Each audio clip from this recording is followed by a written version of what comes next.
24 days, it's getting exciting now. Which brings us on to C, which was this one was hard, right? C was really hard. It was really hard trying to pick 5 things because, as it turns out, BioWare just really loves naming really important things in the Dragon Age world, things that begin with a C. It was like, it was really hard to pick just 5, especially since I'm trying to keep it like short and sweet as much as possible, and it was all just like really big, important topics, and I've had to miss a lot of like big ones out that you would probably expect me to do, but you know what? We'll do a part 2 at some point, it'll be fine. So, we will begin. Cullen. Inquisition! With the Herald! For your lives! For all of us! So, Cullen is one of only 3 characters who is guaranteed to appear in all 3 games. Well, the first 3 games, I should say. You might be watching this after Veilguard's come out. You might already have played Veilguard. You might be some magical future person who has already played Veilguard and already knows what happens. What a thought. What a thought. Anyway, yes. So he's one of only 3 characters who are guaranteed to appear in the first 3 games, regardless of the choices that you make. There's him, there's Liliana, and there's Flemeth. Those are the only 3 who will definitely. There's a few others who can, you know, depending on the choices that you make, but those are the 3 who will definitely appear, you know, regardless of what happens. So, Cullen is a Templar first encountered in the Circle Tower in Origins. If you play as a mage, you will meet him during your Origin quest, where he is the Templar assigned to strike you down if you fail your harrowing and turn into an abomination.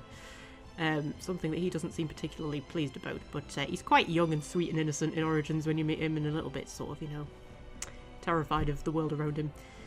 Templar training probably does that to you. If you play as a female mage, he also has a very obvious crush on you, but you can't actually do anything about it unless you install that one mod that I absolutely would not know anything about. Absolutely not. I don't know anything about that mod. I have heard rumours about that mod, only that there is a mod that sort of adds a little sex scene with Cullen. But I don't know anything about it. Absolutely not. Don't know what you're talking about. I've linked it in the description. Shh, don't tell anybody, but it's down there if you're interested. Shh. Yes, interestingly, if you play as a female mage who romances Liliana, right, so you're a female mage, Cullen's got a crush on you, right, but then through the game you romance Liliana, by the time you get to Inquisition, there's a couple of very well hidden bits of dialogue that you might stumble across that suggest that Cullen is rather inappropriately harassing Liliana for details. I thought this obsession was over. Has he been drinking?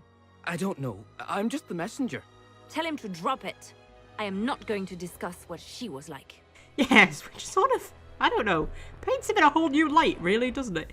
Anyway, we're getting a bit ahead of ourselves here. So, during Uldred's coup attempt at the Circle Tower, Cullen is imprisoned and tortured by blood mages, because blood magic can sort of get inside your head and control your mind and things like that. Something that they seem to forget about a little bit in later games. I mean, it crops up here and there, but that's sort of like why blood magic is meant to be evil, and then, like, it hardly ever seems to kind of appear. But yes, anyway, so the blood mages have been getting inside his head.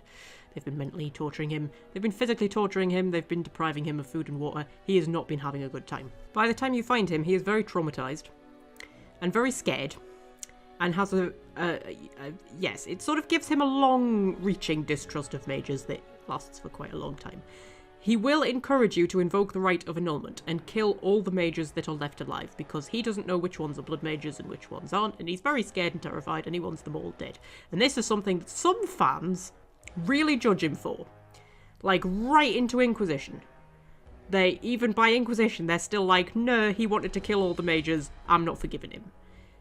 I don't know, I think it's understandable. I mean, come on, if a bunch of blood mages got inside my head, tortured me for days on end, I'd probably want them dead too, and I don't think my rational brain would be in much of a state to pipe up and say, you know what, love, they might not all be blood mages. I think we can forgive him a little bit. I don't know, I mean, he still says some arsey things about mages by Inquisition, but I don't know, I think we can forgive him, right, guys? Come on. Anyway, whatever choice you make at the tower, whatever happens, Gregor, the Knight Commander at the Circle Tower, sends Cullen to Kirkwall in the wake of the coup, because Cullen's really suffering in the wake of, you know, all the awful things that were done to him, and Gregor thinks, I know the perfect place to send him. Kirkwall, one of the harshest circles in Thedas, with lots of blood mages, because so many mages resort to blood magic because they're so miserable. Well done, Gregor. Marvellous. Like, really? How? Come on. Let's send him to some, like, nice quiet circle tucked away somewhere. No. Let's just send him to the gallows. Possibly the worst place you could send someone who is likely suffering from extreme PTSD. But I digress. You encounter him during Dragon Age 2. He is the Knight Captain to Knight Commander Meredith, and he generally acts as a voice of reason in the face of her ever-increasing madness. He's a good guy by Dragon Age 2. He's not sort of like the... He doesn't seem quite as traumatized as what he does by the end of Origins. And he mostly speaks up for the mages as much as he can, but he does generally support Meredith. That is true. He does generally support her. But by the end of the game, he does kind of realise that she's gone a little bit stark, raving, bloody bonkers. And he will side with Hawke and the others against her. In the wake of Meredith's death, Cullen restores order within the city, which is when Cassandra, who has, you know, come looking for Hawke, notices him and recruits him into the Inquisition, presumably around the same time that she is capturing and torturing Varric, but we'll get to that in a moment. Yes, but she recruits him into the Inquisition. This is Cullen, not Varric, allowing him to become your advisor in the third game, and finally making him a romance option, filling the role of blonde, sensitive hunk that so many Dragon Age players seem to enjoy for reasons that I can only guess at, but hey, each to their own. I mean, I tend to go for the gorgeous, deadly ones, personally. You know, the dangerous ones who are all, like, sexy and beautiful, but at the same time, got that little bit of, you know, might just kill you in your sleep. Those are the types that I kind of like. And yes, I know you can't sleep with Vivian, but shut up. I can dream, alright? Shut up. I wonder, actually, who's going to satisfy the sensitive blonde hunk demographic in Veilguard. I don't know, because like there's a lot of Dragon Age fans who are really into the sensitive blonde hunk kind of thing, and I don't know who's going to fill that role. I mean, there's Lucanus, but I think he's more broody type. I think the Fenris types will go after him. Maybe Davrin, the Grey Warden. He seems kind of cool. I can see him as like the sensitive hunk type. Yeah, anyway, moving on. Yes, enough about my virtual love life. Let's just forget about that for a minute. Oh dear. In Inquisition, we learn more about Cullen's backstory. He decided he wanted to be a Templar when he was 8 years old and joined when he was 13 voluntarily, which as far as I can tell is actually quite rare.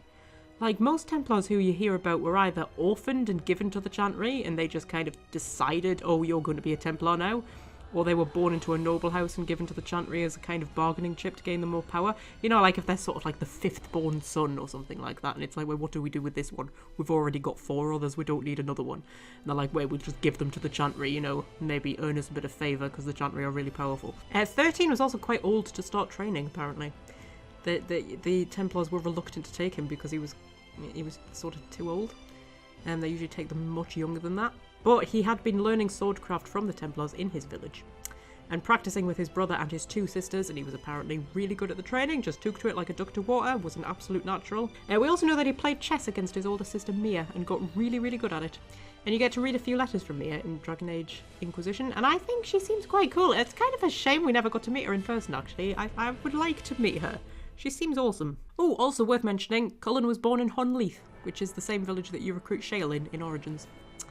And his parents were killed during the Blight, but his siblings fled to Southreach. So, actually, when you're... The mission quest, whatever, where you're going in to get Shale, when you're going into the village, there's a load of villagers running out of the village. You might well actually run past Mia. Yeah, because there's a woman, isn't there? There's a brown-haired woman who runs out of the village. I remember her. We're going to say that's Mia. I've decided that is Mia. We met Mia, officially. We did. She was running out of the village. Marvellous. Anyway, throughout Inquisition, Cullen struggles with his lyrium addiction, which was forced upon him by the Chantry. He decides to stop taking lyrium, but he also sort of believes he should be taking it so that he can best serve the Inquisition, because it does kind of... I don't know. There's debate about this, about whether the Templars actually need lyrium. Because I'm sure in Origins, Alistair says they don't. But then, like, later on, it's like, oh no, they absolutely need lyrium for their abilities. But, you know, I don't trust the Chantry. I kind of think that the Chantry would probably just make them lyrium addicts just to keep them in line. I do believe that. But anyway, yeah, so he sort of thinks he should be taking it because it's like his duty, but then he wants to not be taking it. So that's where his struggle comes from. You can encourage him to continue fighting, and he will eventually beat the addiction, or you can order him to keep taking it.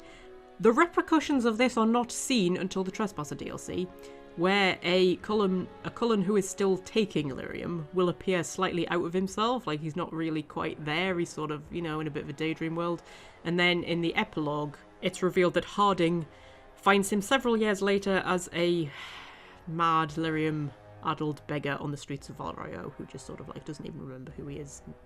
It's highly implied that she maybe just puts him out of his misery, and yeah, bit of a sad end for old Cullen. But if you know, persuade him to stop taking lyrium and he beats his addiction, it's fine. Happily ever after. Marvellous, wonderful.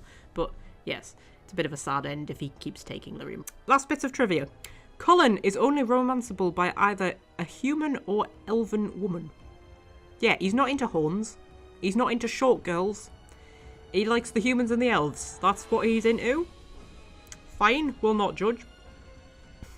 Fine, Cullen, be boring. Jesus. I mean, who wouldn't go for horns? Like, how come on. I'd date a woman with horns. In a flippin' second, I would date a woman with horns. Christ, that would be a plus for me, but oh no, not Cullen. No, he's not into it. Anyway. He is one of only 2 people that the Inquisitor can marry during Trespasser. And also during Trespasser, he can adopt a Mabari, which is kind of sweet, which almost makes up for the Inquisitor not getting one. Kind of, almost. But yeah, you can marry him. And if you're an elf, you can ask him to say his vows in Elven if you want. Yes, but him and Sarah are the only 2 who you can marry. You can't marry any of your romance options, which is odd. Like, I would think, like, why can't you marry Cassandra? That seems weird. Or Josephine. You can only marry Cullen and Sarah. But anyway, yeah, fine. I don't care. I mean, to be fair, I'm not actually that into any of the romance options in Inquisition, so like I genuinely do not care. But yeah, it annoys some people that those are the only 2 you can marry. Anyway, speaking of Cassandra, next up...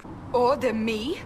You are a glorified clerk, a bureaucrat. Cassandra, Allegra, Portia, Caligira, Philomena, Pentagast. Seeker of the Chantry, right hand of the Divine, hero of Orlais, 78th in line to the Navarran throne, and most importantly of all, lover of smutty romance novels. Let's face it, who isn't? Cassandra is first encountered in Dragon Age 2, where she kidnaps Varric and, shall we say, enthusiastically questions him about the whereabouts of Hawke. She tortures him. She basically tortures him.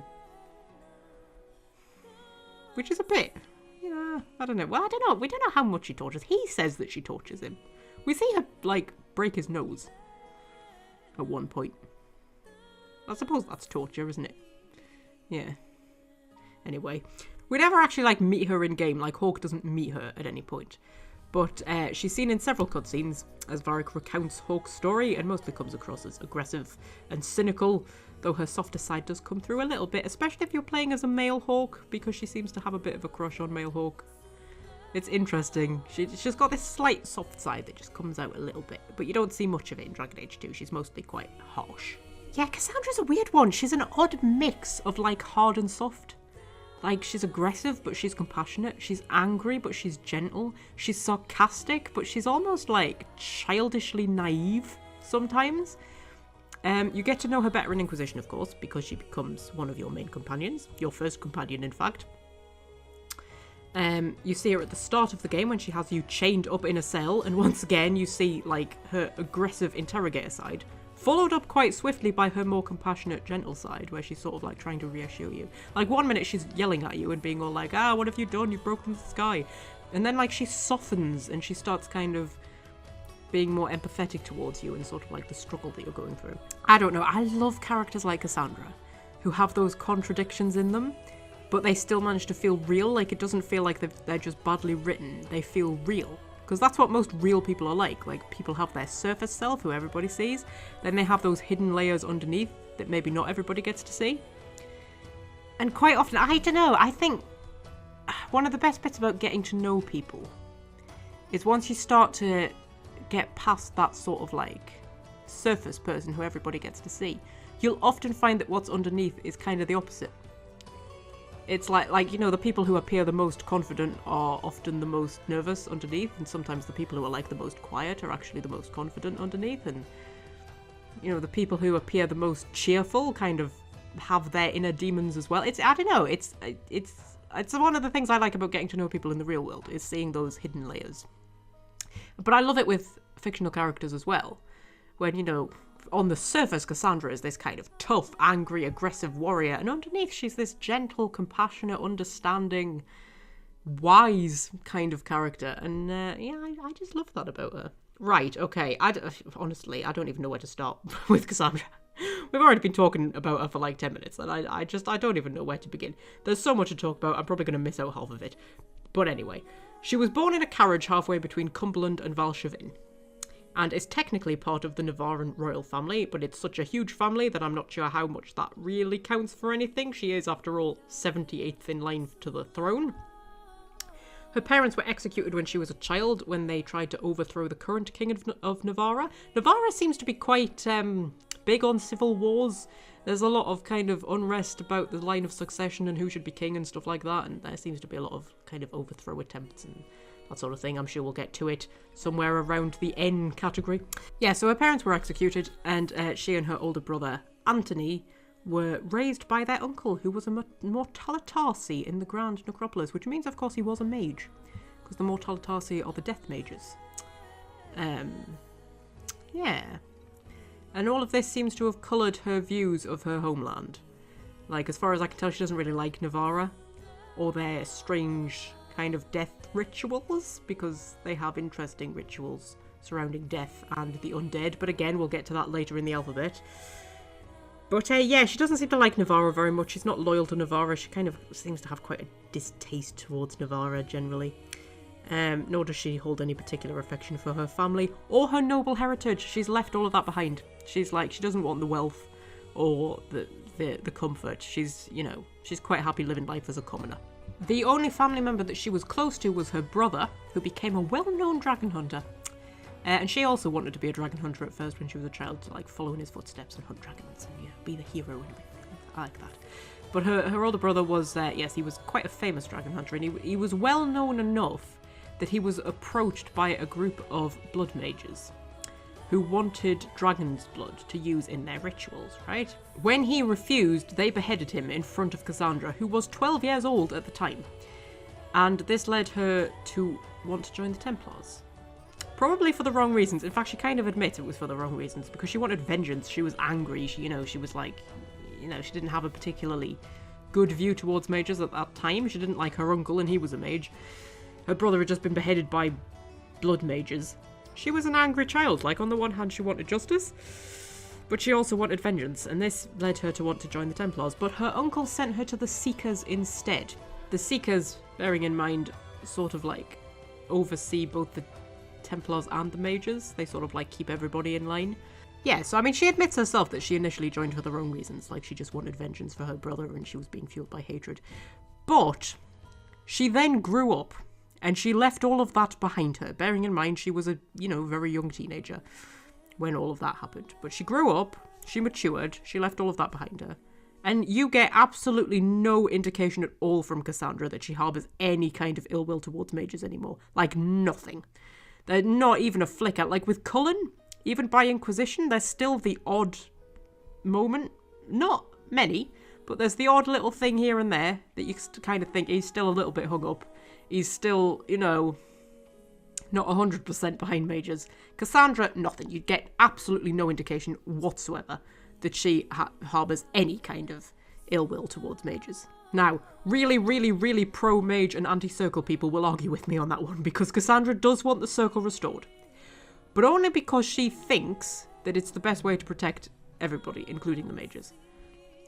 I think she probably has a slightly naive view of the circle. A little bit. When she hears how bad some of the treatment of the mages actually was, like, she appears genuinely horrified.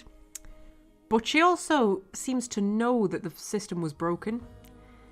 And she wants it restored, but she doesn't just want to restore the old system. She wants to, like, tear it down and, like, rebuild it and do it properly. And make sure that the mages are actually being looked after and not just imprisoned. Because Cassandra is, at her core, a protector. She rose to fame in Orlais when she saved Divine Beatrix III from an assassination attempt and then became her right hand. She doesn't like to talk about it, though. She thinks the whole thing was blown way out of proportion.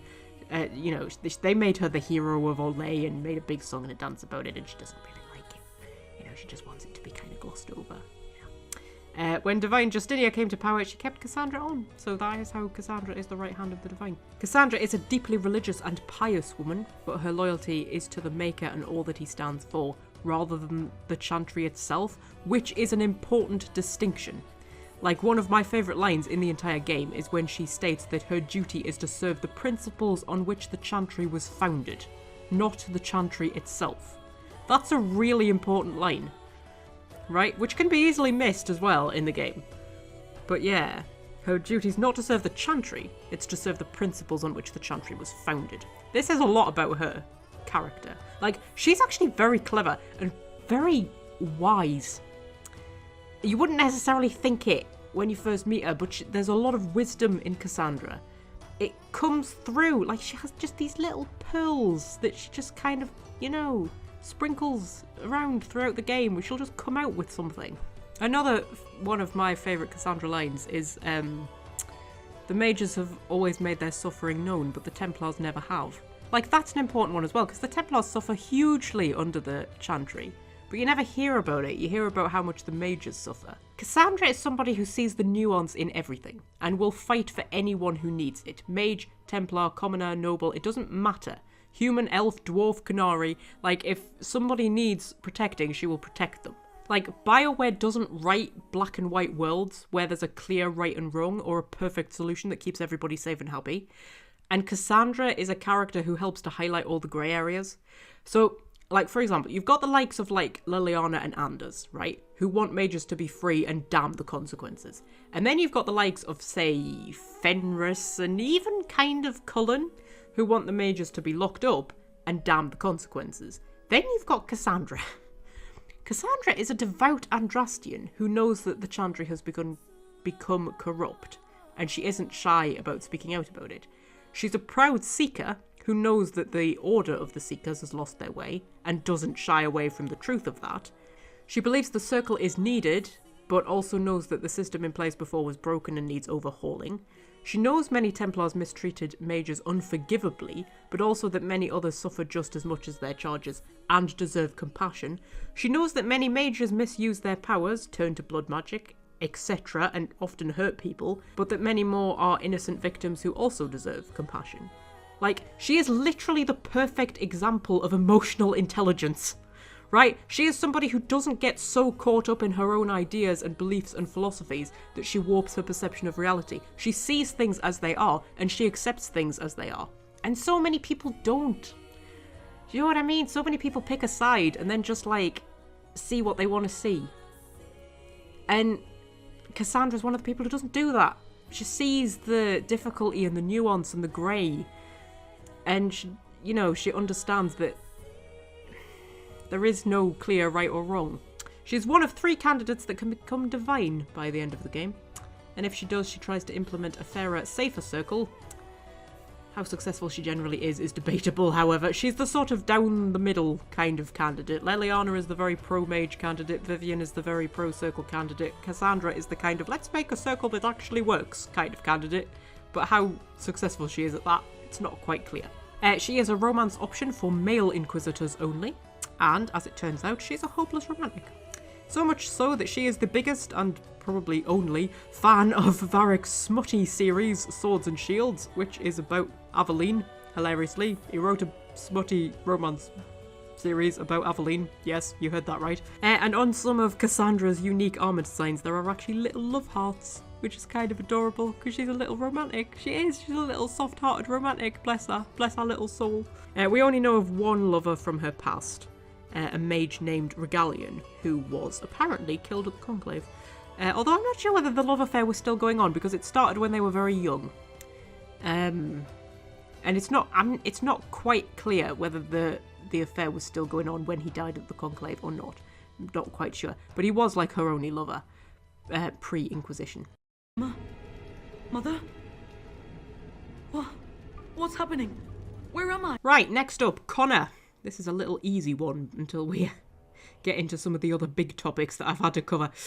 Connor is the son of All Aemon and Lady Isolde, making him King Caelan's nephew, though he is not of royal blood himself. He's sort of a nephew by marriage?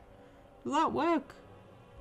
Something like that. He's not of royal blood, but he's the king's nephew. Connor first appears in Redcliffe during Origins, where he is revealed to be a mage who has become possessed by a desire demon after striking a bargain to save his father's life. Connor is still just a child at this point and has been tutored in secret by Jowan, an apostate blood mage hired by Loghain to poison all Aemon. So Jowan, like, you encounter Jowan in the mage origin quest, right? If you play as a mage. He turns out to be a blood mage, and he goes on the run. After he goes on the run, Loghain sort of finds him and says, "How? Can you nip across to Redcliffe and poison all Aemon for me, please?"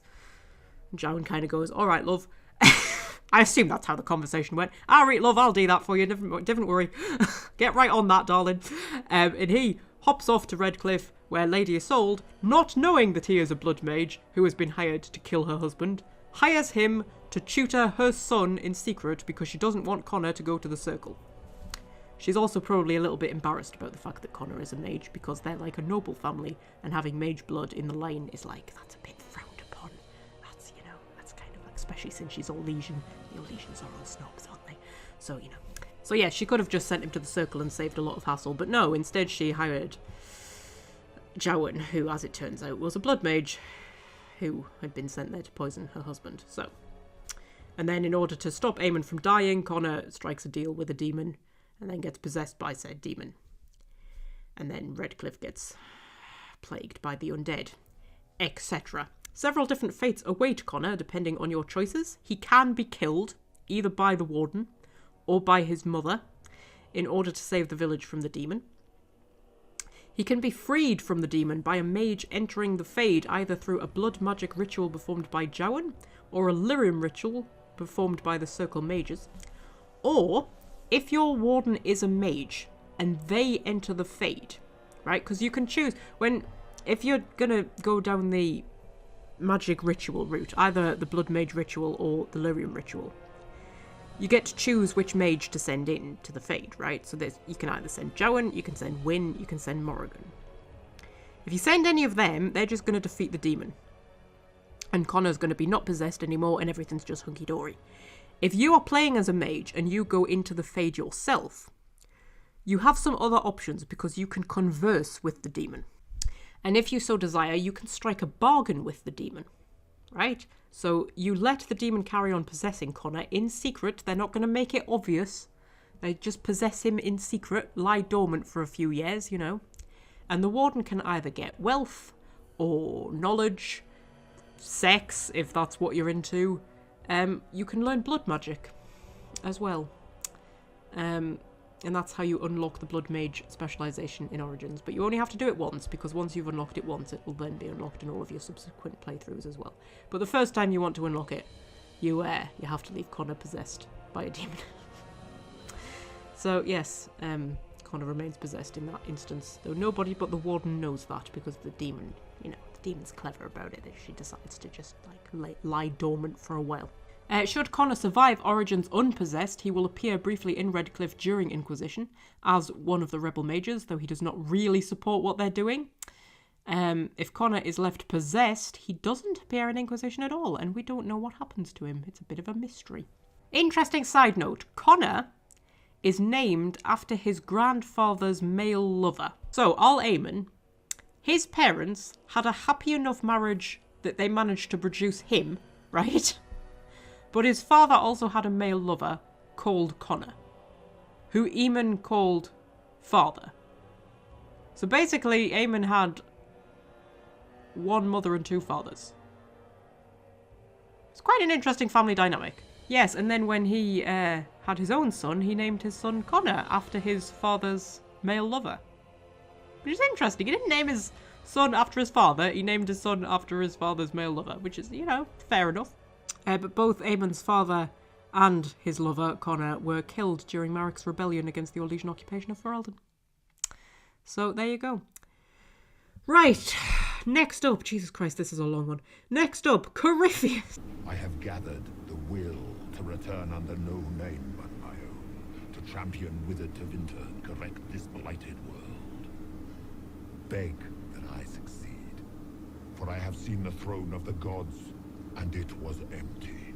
Yes, marvellous, Corypheus. Because we haven't covered enough big topics so far, have we? We're going to be here all bloody day at this rate. Right, Corypheus. Corypheus is nobody that special, really, I suppose. I mean, he's just a magister from ancient Tevinter who travelled into the Fade physically, walked into the Golden City, became one of the first Darkspawn, unleashed the blight upon the world, got locked up by the Grey Wardens, got accidentally released by Hawke, and then turned up in Inquisition, assassinated the Divine, tore a hole in the veil and tried to destroy the world so that he could become a god. Yes, I think that about covers it. Shall we move on?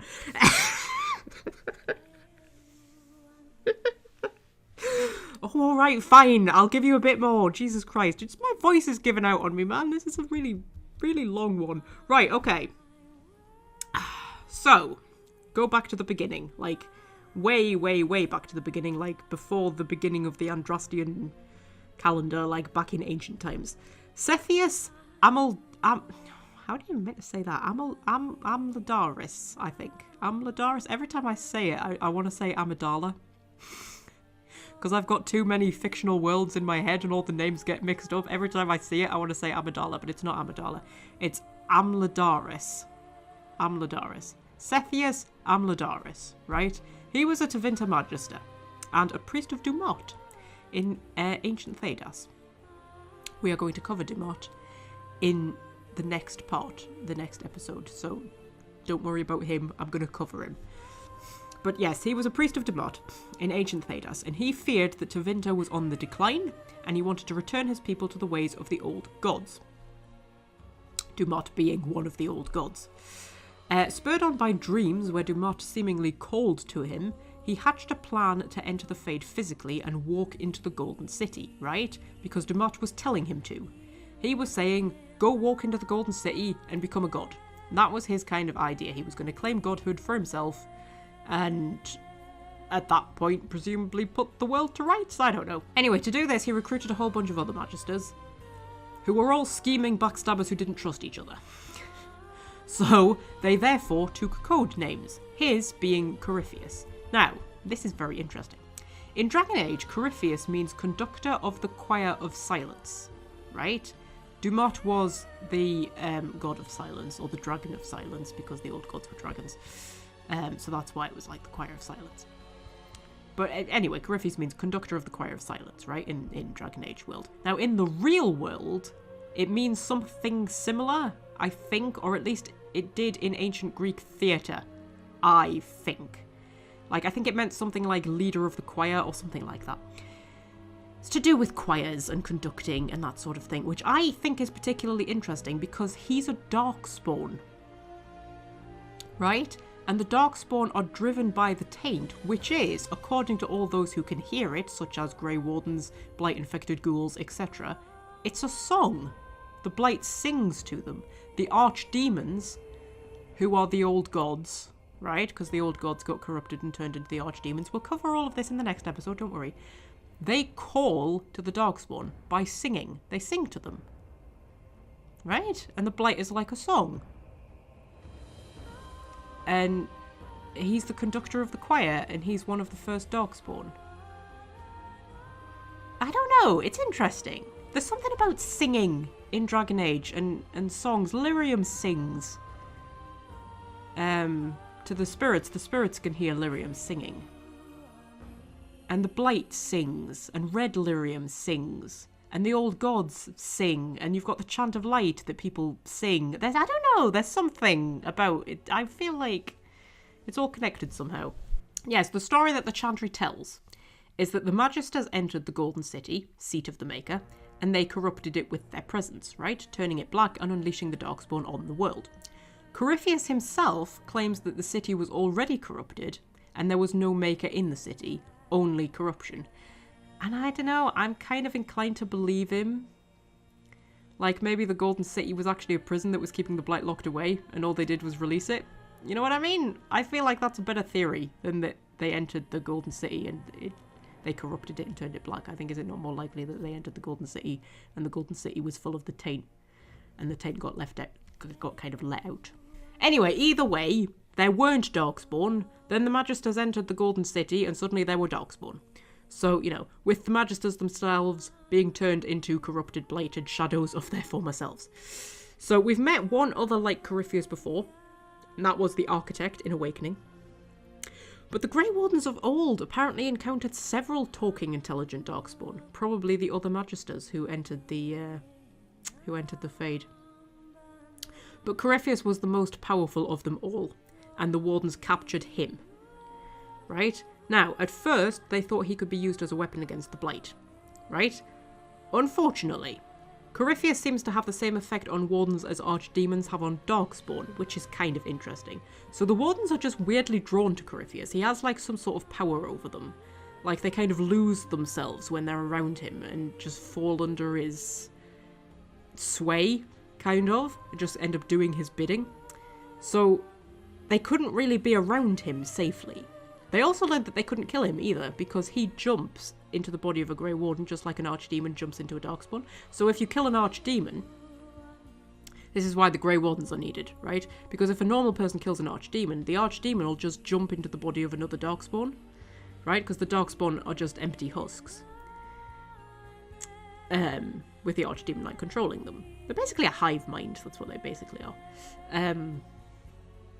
Yeah, you know what, the Dragon Age world has a lot of like fantasy versions of sci-fi concepts, which I find quite interesting, but we'll probably cover that later.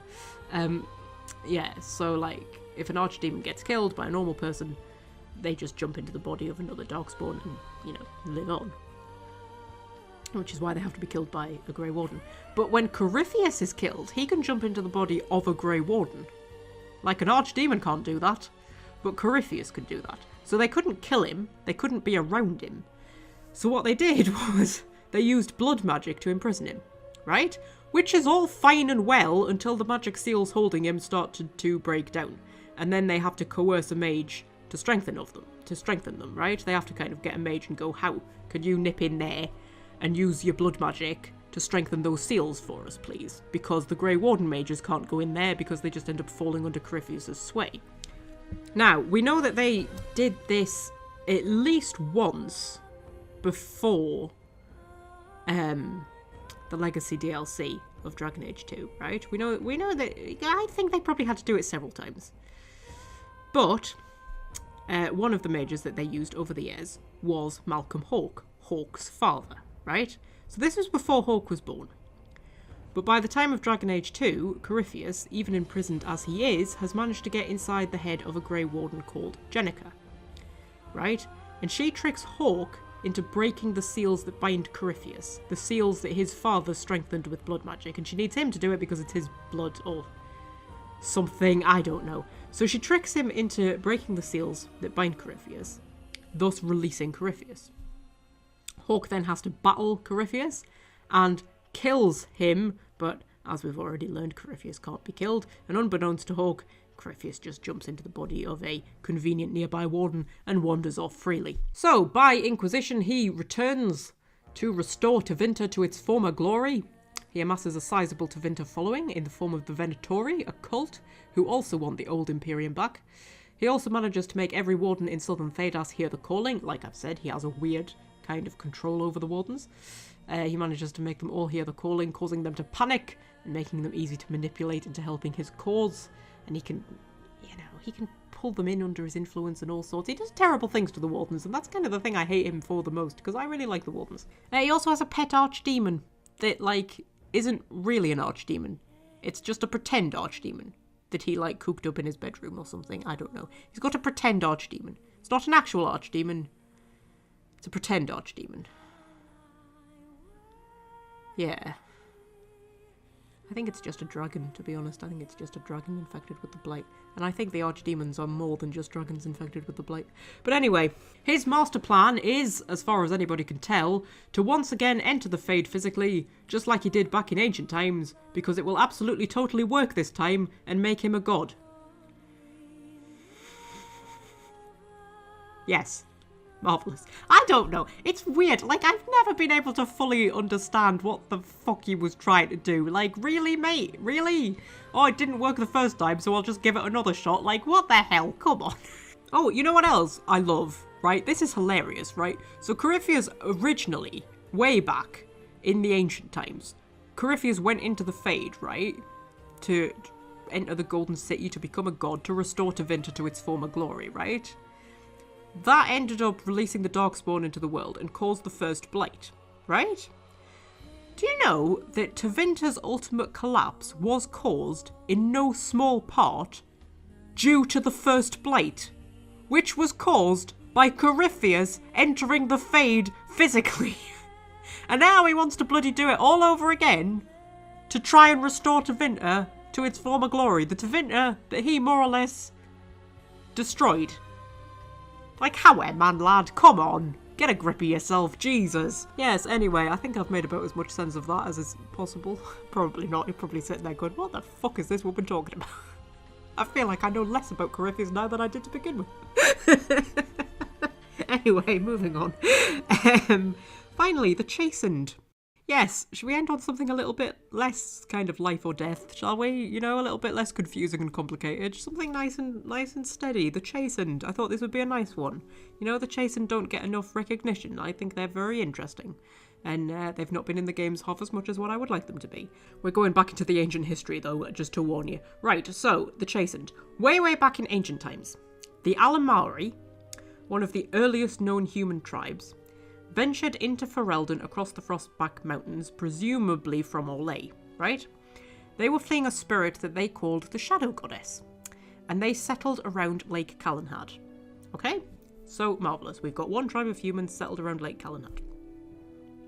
They eventually broke off into different tribes, including the Avar, who went into the mountains, and who we encounter quite a lot in Inquisition, and the Chastened, who went down into the Kokari Wilds.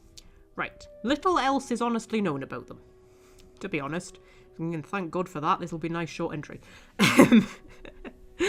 They have a fairly tribal culture, they live in small villages run by shamans, and they have a great respect for magic. They like magic, magic's good. They have a lot of tales about Flemeth, and other witches of the wilds, which are likely Flemeth's daughters, and they do seem to revere Flemeth to some extent, like they're not... I was going to say they're not scared of her. They probably are scared of her, but they sort of like, they revere her, you know. They have a healthy respect for magic. So again, back in ancient times, when the Tevinter Imperium invaded Ferelden, the Chastened were attacked. Ostagar was actually built in part to try and keep the Chastened back. It was also a place of magical experimentation, as we know from A&R. But yes, it was in part built to try and keep the Chastened back. Now, after the first blight, when the Imperium fell, the Chastened joined forces with the Avar and attacked the Alamari. I'm not quite sure why, but they did. They were eventually defeated, though, and they never bothered rising up against anybody ever again, really. They've been pretty chill ever since then. They've not really bothered anyone. They're just kind of chilling out in the Kokari Wilds, doing their thing. They mostly keep to themselves, living as peaceful lives as is possible, although they are very often persecuted by Templars, who come looking for any mages they might be harbouring. They have their own gods. They also have their own language, although they do speak the common tongue as well. And they trade with southern Ferelden villagers, and they sort of like, you know, rub along begrudgingly with the locals as best they can, although Fereldans generally consider them barbarians. I mean, it's worth noting that, like, the Fereldans, you know, who the people we think of when we say the Fereldans, like, you know, the normal people living in Ferelden, like not the Chastened or the Avar, the Fereldans, descended from the Alamari. So, like, you know, they were originally tribal barbarians as well. But yes, they sort of like, the Fereldans do kind of look down on the Chastened. They're a bit scared of them. They're a bit worried that at some point they're going to rise up and, you know, try and take Ferelden or something, but there's no real sign that they're going to do that. They seem to be quite happy just pottering about, living in their little villages in the Kokari Wilds. Quite happy. Also, the Chastened are the only ones, I think, who travel through the Kokari Wilds and out the other side to a place they call the Sunless Lands, which are covered in snow, and I'm assuming it's like, you know, Antarctica type kind of environment. You know, it's the Sunless Lands and it's covered in snow and it's not very hospitable, although there are people who live there. And the Chastened call them the Agadi, right? Which in their language means exile. So it's theorised that these people were exiled by the Chastened and have now kind of formed their own society, and they live in the frozen wastes. But yes, it's not officially charted, the frozen wastes. It's only like, you know, the Chastened know about them. But like, they've not been officially charted by anybody. So yeah, that's what's through the other side of the Kokari Wilds, the frozen wastes, where there's people called the Agadi, who we've never encountered. Isn't that interesting? Isn't that interesting? Just to give you a little idea of what I was up against with you know, this particular letter of the alphabet, this is my list of honourable mentions. It's not a small list, and they're not small topics. King Kaelin of Ferelden is on there.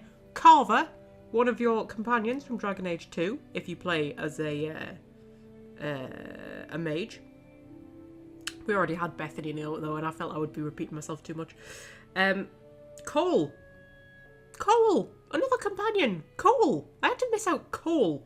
Celine, the Empress of Orlais. We missed out the Empress of Orlais. Caradon, who you encounter in the Deep Roads during Branka's quest to find the Anvil of the Void. Crestwood, the little village in Ferelden. Sir Corthrian, I love Sir Corthrian from Dragon Age Origins, but I couldn't squeeze her in. Cumberland, which is a area in Navarra. Warden Commander Clarel from the Into the Abyss quest, who I love very much. Oh, and one more tiny little thing that we had to miss out. Tiny little topic. Tiny.